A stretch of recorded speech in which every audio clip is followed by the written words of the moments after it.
Hello, everyone, and welcome to the sixth episode of Business is Effing Hard. We're excited to have three awesome entrepreneurs and butt kickers with us today. Now I'll let them introduce themselves. Roger, you want to kick us off? Give us a quick intro of who you are, what you're working on. Sure. Roger Best. I live in Puerto Rico. I own a business down here, and I own 4 businesses up in the States. An IT company, which is one I've had forever and a day. So we focus on managed services and security, cybersecurity stuff. I have 3 other real estate related companies, ranging from a real estate brokerage to a company that does buy and holds. So we do buy single family, multifamily homes and rent them out. And then we have a company that does fix and flips. So that's the short and skinny. I'm McDaniel. I'm based in Northwest Arkansas, and I run a couple different businesses. My first is Prosper Med, where we help start up new medical practices or grow existing medical practices. And I also run a national physician recruitment firm that's based here in Northwest Arkansas. Recently, we relocated the headquarters here, but we hospitals and healthcare systems and physicians across the country. Awesome. Diana, did you do a keynote or something for the Fuel Accelerator recently? Yeah. I'm sorry I missed that. Looks like you had a good time, and I heard you did a great job. Thank you. And that's always a fun group, man. You get a lot more out of that than you put into it, just with all the energy all those startups bring. Yeah, awesome. Glad you're here. Thanks for taking some time with us. Jay, you're last, man. All right, Justin Silva, or Jay, also out of Northwest Arkansas, soon down in Florida, where Calvin's at, or close to Calvin anyways. So I left the corporate world last November, but I've had my real estate license for the last 6 or 7 years. I've been concentrating on Airbnbs, mostly down in Florida, and also do remodeling and new construction as well. Awesome. Jay, thanks for taking some time with us. I know you got a lot going on with the transition, man, so appreciate your time here. And yeah, as Jay said, I'm filling in for Kinsey today. So Calvin, sometimes I get to host this podcast if they let me. And I'm down in Destin, Florida today in my conference room that Jero, who's behind the scenes. Yeah. So, this podcast, what we try to do is talk about all things that kicking our butt, the hard things about business. And so, Jay, you've got a lot going on, man. Tell us what's kicking your butt right now. What can we talk through? Aspect of what I concentrate on, it's finding good subs or finding people that's going to do the quality of work that you want. I think the hardest thing is getting them to show up or doing what they say they're going to do, right? When I experienced that yesterday, like I was very sore. I can barely walk today because I laid floors all day yesterday, and I haven't laid floors in a minute, and those muscles aren't used to being worked. Knees sore, legs wobbly a little bit, but that's part of it. When just jumping in where I need to be. And the hardest thing is just, like I said, just finding that help that'll say what they're going to say they're going to do, showing up on time, and just accountability and having those people that you can count on. And that's really been a struggle so far, especially down in Florida. Everyone's so laid back, which I really enjoy that, but sometimes so laid back that I'll be there Tuesday, show up Thursday type of thing. Sure. Absolutely. Thanks for sharing that, Jay. Diana, Roger, what wisdom do you guys have for Jay? Do you have experience dealing with employee issues, which we all do, right? Like we all experience that, but particularly 1099s. Yeah, I think same. When you're the business owner and it's a small business or it's a startup business, the buck stops with you, and you've got so much you've got to get done. And finding good people to rely on, it's a challenge. And there's lots of different challenges. There's generational communication challenges. There's just, you're always going to put more into it than anyone else because it's yours and you own it. And so trying to get people to get a little bit motivated and inspired to do things at the level you want them done, it's a challenge. I've always said that if it weren't for employees, business would be a lot of fun. And the only thing that's any more difficult to work with than employees, and that's contractors, because I've done exactly what Jay was talking about. Do a lot with contractors on rehabbing houses, and it's a chore. Sure. Jay, what are you doing right now? I mean, what's been your process so far to recruit and onboard and curate good people? What have you had success with, and what hasn't worked? Yeah, I think the biggest challenge for me is when I'm going to move to Florida, right? It's building that connections or that book of business network back up, right? That I can rely on. And my brother-in-law is big into contracting. He's a GC. So sharing contacts with him and just growing up in this area for 38 plus years, I've got to know people. I have friends that are in separate businesses. So if something doesn't work out, I always have a backup. That's been my process. It's just leveraging my network, right? And that's what's so great about LinkedIn is being able to leverage a network like that. But my challenge is going to be moving to Florida where I don't really know anybody, and it's building that local network, especially a blue collar where they're not on LinkedIn or the next door. They might not even be on the next door app or whatever platform you use to reach out and get a hold of people. So it might be a little more difficult to find those type of people. Sure. We dealt with it down here for the past decade plus, and we struggled with it for sure early on. A lot of people that presented well and could talk a good game, but it came time to show up to work. It was, no call, no shows and things like that. One of the small communities that we deal with here, you can impact your reputation pretty quickly with that in a negative way. And so I would just encourage you, one, the quality labor market here, particularly in the trades, is first and second generation immigrant. And so you've got to figure out how to curate and connect to that group of labor. And what we found was a lot of it is family first, right? If you're a good person and you pay on time, you do what you're saying you're going to do, like that sets you apart from most of the GCs in the area anyway. And so if you can leverage that and then build a reputation and a team of community and family, man, I think you're going to crush it. I don't think you'll have any problems once you get down here and start adding value like that. Yeah, I appreciate that. And Diana even touched on it a little bit. I think there's a generational, threshold or stigma that we need to get past on it. It's across all industries. And I think today's generation wants to work and make six figures and not put in the work, right? They want to sit back and just make six figures. And I think that's across all industries. And I think we all share that challenge. And especially whatever vertical I'm working on or working in, I see that challenge in today's world. Yeah, absolutely. Yeah, Diana, you mentioned the generational piece. Are you seeing that in healthcare right now? What's the labor environment, and particularly on the physician side, but also on the assistant kind of first line medical kind of nurse or dental assistant? Like, what are you seeing there on labor? Yeah, we're seeing a lot of really tight trends. One that I see in students coming out of medical school, residency, and fellowship is that they're leaning a lot more towards this idea of shift work. They want to clock in, take great care of their patients, and they want to clock out and they want to go live their life. And they don't want this idea of being on call all the time or being responsible for a whole patient population all the time. And it's good and bad, right? Because it's teaching everyone a balance that probably didn't always exist. But at the same time, patient care is 24/7 in the healthcare industry. And so we've got to have people who are willing to take care of sick people all the time. Sure. How much is like the traveling provider, traveling nurse kind of industry growing? It may just be my outside view since I'm not in healthcare anymore, but it seems like more and more people I talk to are excited and signing up for the traveling work. Is that a trend, or is that just something unique to my career? Definitely a trend. And I would say there was a hard pivot during COVID that became more just culturally acceptable that you choose that as a lifestyle. It's not that you have to go travel because you can't keep a job. It's you go travel and work because you want to.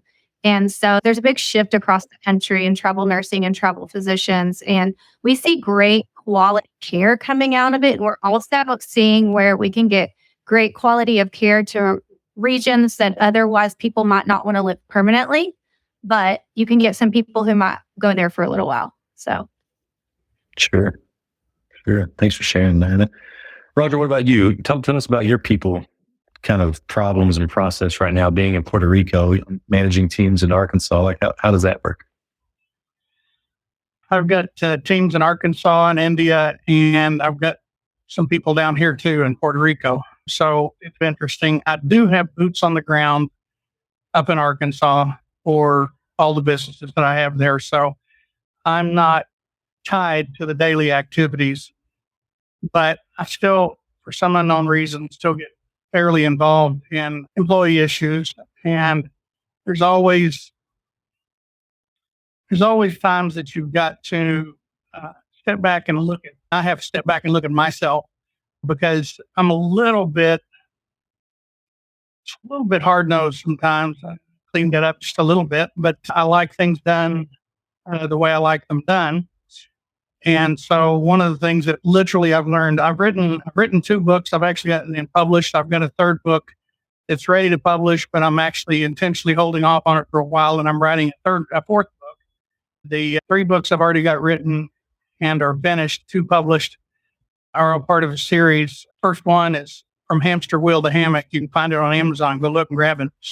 And that kind of tells you what it is. Most entrepreneurs are stuck on the hammock wheel or on the hamster wheel, running around, not really making a whole lot of progress.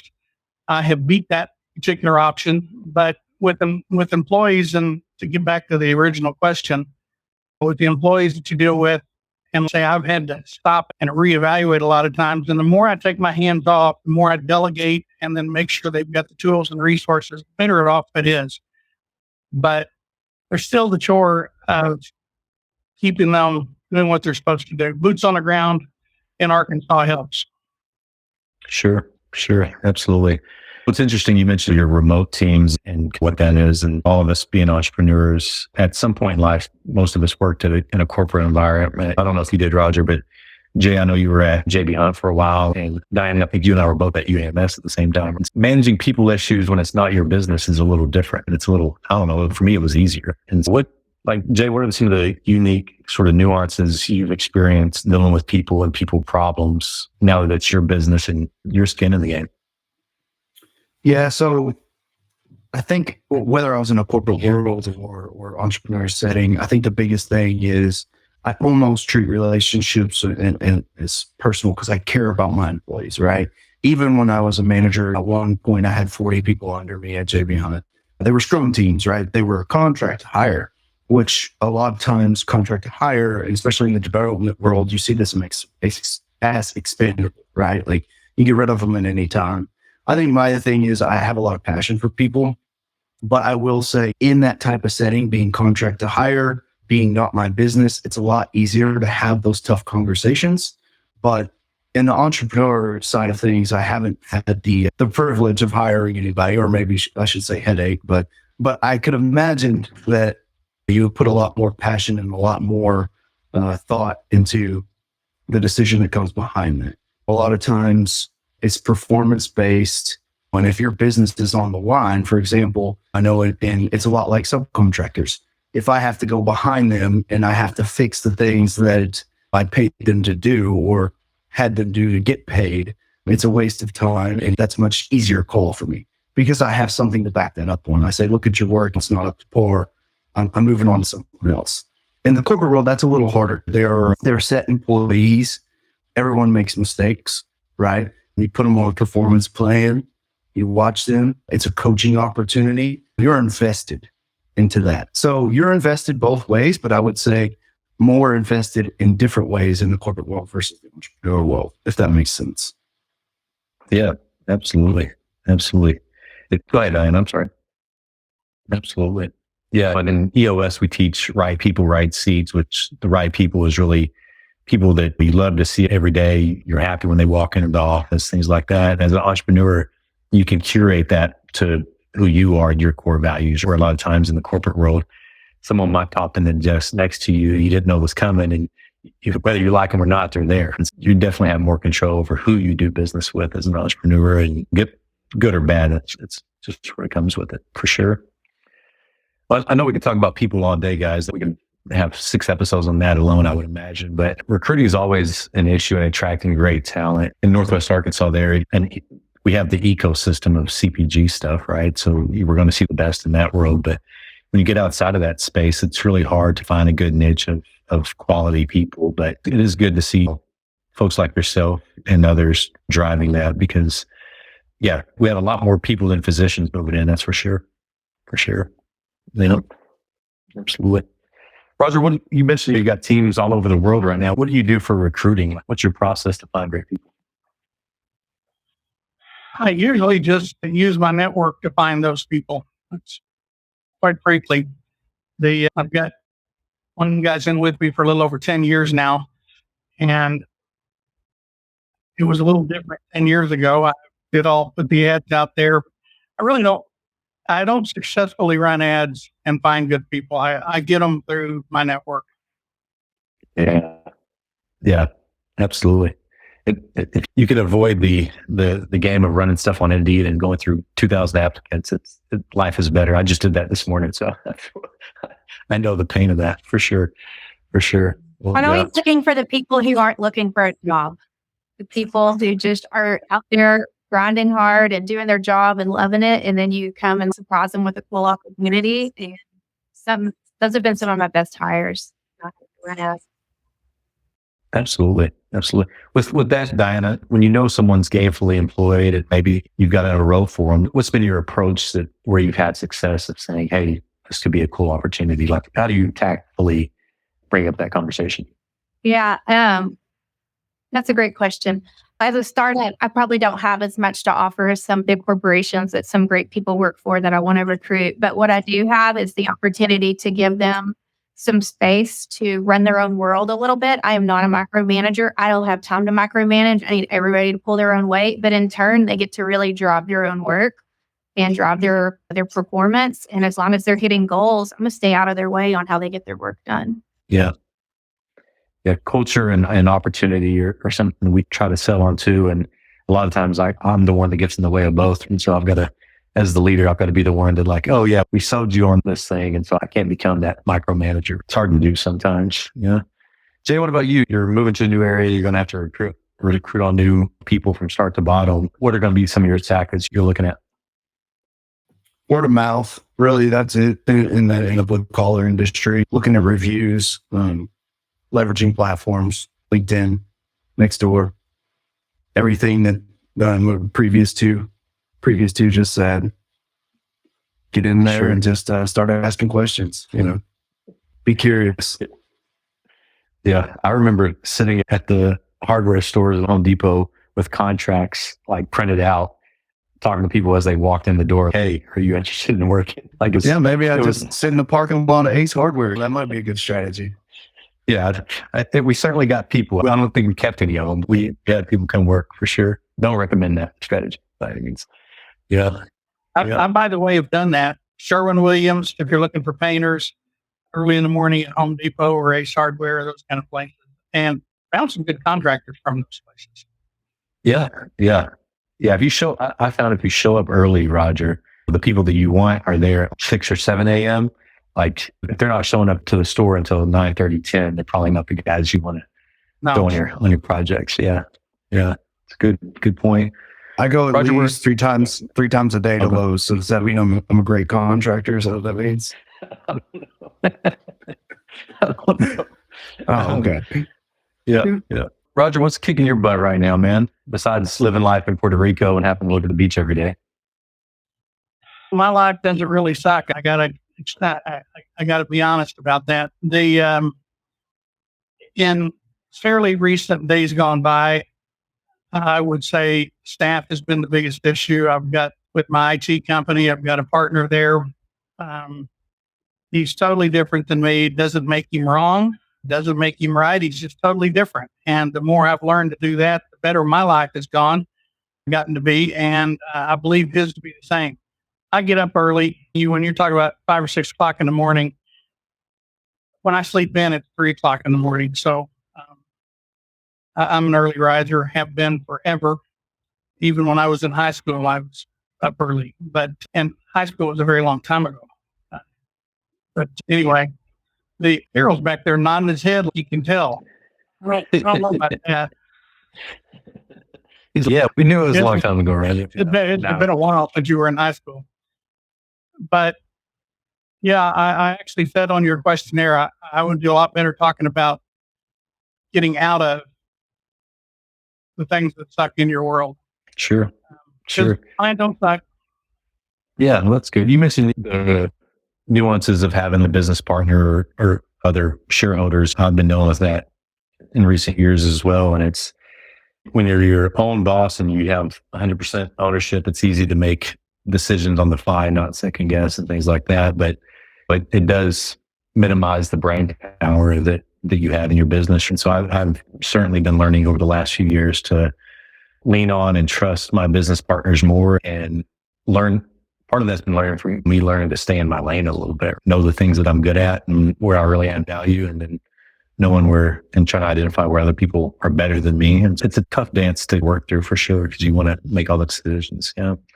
Jay, Diana, have you guys dealt with that? Have you had business partners or other decision makers you've had to figure out how to Yeah. And I've noticed, very early, if you have investors or business partners, it's to everyone's benefit if you're clear in who's doing what and set expectations in the beginning.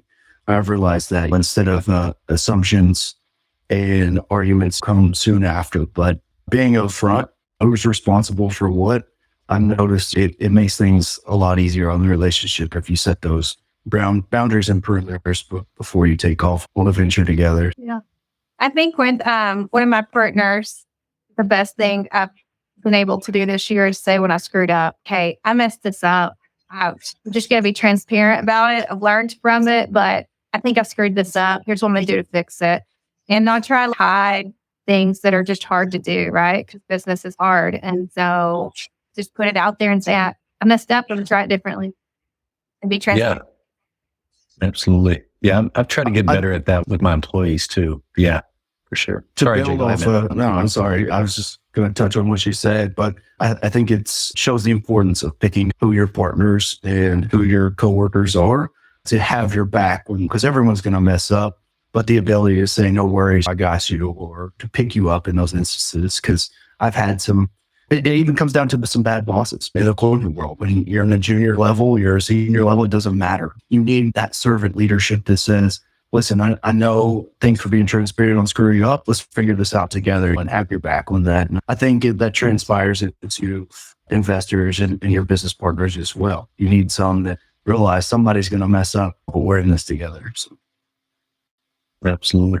One of my business partners explained to me is, hey, we're getting married, right? This is a contract, and it's at least got to last us 5 years or longer. And a lot of those conversations and kind of honesty and transparency and vulnerability is the same as with your spouse, right? You've got to put it out there and trust them, right? It's hard to do sometimes, for sure.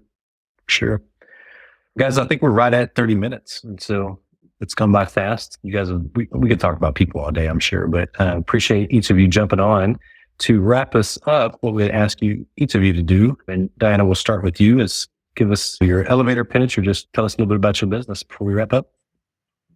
Sure. So I'll highlight my two businesses. The first is Prosper Med, where I do consulting to grow medical practices or start up new medical practices, either in Northwest Arkansas or actually across the country, and helping people really take that first step into being an entrepreneur of owning their own medical practice so that they don't have to work for a hospital or health system. And so that's been a lot of fun this year. Seen some physicians start up new businesses and really thrive. So it's been really rewarding work. And the next is our company, Med Excellence, physician recruitment firm. We focus on locum tenens, permanent placement, and general consulting. And what kind of workforce do you need to meet your medical needs of your facility or growing facility? And Med Excellence is growing quickly. We're super excited about some of our national contracts that we're working on, and hope to see it grow even more next year. So, thanks, Calvin. Yep, thanks, Diana, and thanks for being here. And before we move on, how do we find you? What's the best way to connect with you if we want to learn more about your business or just talk to you? Sure. So you can find me on LinkedIn, Diana McDaniel, Northwest Arkansas. You can go to prosper-med.com, or you can also go to medexcellence.net. Jay, what about you, man? Sure. Kingdom Builders coming near you, Calvin, in the Panhandle of Florida. If you know anybody who needs a remodel or needs a place to stay, I got some Airbnbs down there. That's it. I've got some other things in the pipeline, some dreams going on. Nothing has came into fruition yet, but you can find me on LinkedIn. It's the only platform. It's actually the only place you can find me. I hide pretty well. Look me up if you have any questions or any business ventures you want to go on together. I'm your man. Yeah, Jay, we're excited to have you down here, man. You're gonna do great. And is there any particular area you're going to focus the business in, or just all things remodels? I'm in between 30A and the Panama City Beach in a place called Sunnyside. And I could span anywhere along that, right? I'm going to transfer my real estate license over there, but I don't really fully jump in. They say in real estate, there's 20% of people that do 80% of the work. I'm that 80% that does 20% of the work. I only got my license to really get the 3% savings on one side of the transaction when I flip a house or sell it. But yeah, I'll sell a house for it if you want. So that'll be my other plug. I can be your real estate license or your real estate agent as well. Excited when you get down here. Definitely hit me up when you get landed. We'll connect. Awesome. Yeah. Roger, you want to close this out, man? Sure. I had my wife, Jay, do what you're talking about. She's a broker and her son is too, but I'm not. I own a lot of property and I buy and fix and flip and rehab and usually hold on to them. I'm not a real big fan of selling them unless just an unbelievable deal comes around. But like I say, the biggest thing that I'm focusing a lot of my attention on right now is writing. From hamster wheel to hammock, I have coached people for years and I still coach people. I realized after I finished my intro at the beginning, I didn't say anything about the coaching or the writing, but I've coached people for a long time, almost exclusively entrepreneurs. I see them every day, entrepreneurs that are on a hamster wheel. They're running from morning till dark, from sunup till sundown, and just can't seem to find the end of that. It just keeps going and not really getting where they want to go. A lot of people are getting someplace, just not where they want to be. For me, I really don't sit in a hamster, lay in a hamster. My wife likes those, but I do, and I don't really lay on the beach much. But from our condo down to the point and back is 3.5 miles, and I walk that most days. And I love walking the beach. I love hanging out and with friends, things like that. I do work. I'm up at 2, 3, 3:30 every morning, and like the Army used to say, I've done more by 9 a.m. than most people do all day. But because of that and because of the systems I have in place, I am able to relax. But one of my favorite things to do is coach people and teach them how to really see what they want, what they really want out of life. Most people don't. They got some kind of vague business goal and some ideas of where they want to go, but they really don't know specifically where they want to go. I know Puerto Rico. I moved down here not for the islands in general. I moved down here before we started the podcast today. Somebody asked me, I think it was Jenny. Somebody asked me if I came down here for taxes, and the tax incentives are nice, but nobody should ever move to Puerto Rico for tax incentives alone. You've got to have some other reason, and my reasons are I've always wanted to live where palm trees grow naturally and where it's warm year round. And oh, by the way, the tax benefits don't hurt either. But it is warm year round, and there are palm trees everywhere, and they grow naturally. Nobody has to plant the fake ones. So that's a cool thing. But I do encourage you to grab my book, the first one, and then you can do the second one from there. And there'll be a third one out along the same series, from hamster wheel to hammock. And the second one that's out right now is personal growth for entrepreneurs. And the third one, unless I change the title, and I usually change the title about the time I release them, is a liberated entrepreneur. And that's really where my focus is. I'm writing a cybersecurity book right now that we're going to use through the IT company. And so anyway, that's... when you were talking, I already downloaded the Audible here. I was hoping you were going to be the one narrating it, but it looks like you've got someone else to narrate it. But yeah, I'm one of those guys that when I hear my voice recorded, I don't recognize me and I don't like it. That's all right. Daryl is going to make you sound good on this one, Roger. So we'll be good. Yeah. Well, awesome, guys. Thanks so much for jumping on with us. Appreciate y'all's time. I know we're all going to crush it this week, and we go live every Tuesday and Friday. So if any of y'all want to jump on again, then feel free to join us. And then anyone who's listening to this, please check us out on what's going to be the 7th episode of Business is Up in Art. Thanks, guys.